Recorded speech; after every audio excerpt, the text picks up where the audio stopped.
Le cimetière des résistants.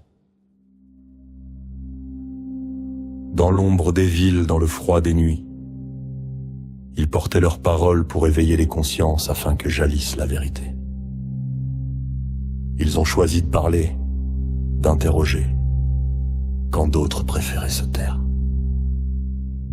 Olivier Marleix, homme d'engagement, Éric Dénessé, analyste indépendant.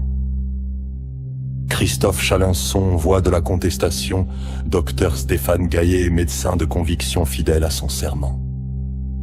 Général de la Ward et sentinelle de la nation, inflexible rempart refusant de plier devant les puissants. Frédéric Chaumont avançant malgré les vents contraires. Michel Rivasi engagé pour ses causes et portant ses combats, malgré les pauses. Général Georges Lin, sentinelle d'honneur dont la droiture demeure au fond des cœurs. Docteur Olivier Soulier, médecin des espérances, guidé par le cœur autant que par la science. Isabelle Ferreira, Preluc Montagnier, Stéphane Blé, refusant de se taire. Serge Rader, Claire Séverac, Corinne Gouget, voix de l'insoumission et éclaireur des esprits.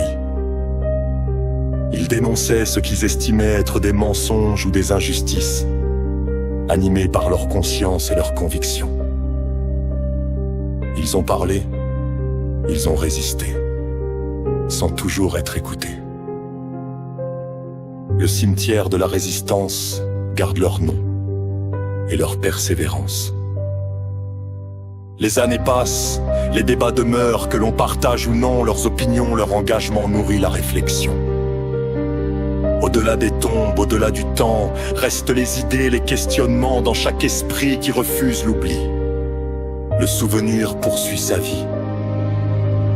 Leur voix résonne dans le vent et leur parcours rappelle envers et contre tout que la liberté d'expression est un bien précieux pour tous. Ils ont parlé, ils ont résisté. Leurs paroles continuent d'interroger. Le cimetière de la résistance. Mémoire des consciences. Car ceux qui ont osé prendre la parole laissent toujours une trace dans les mémoires.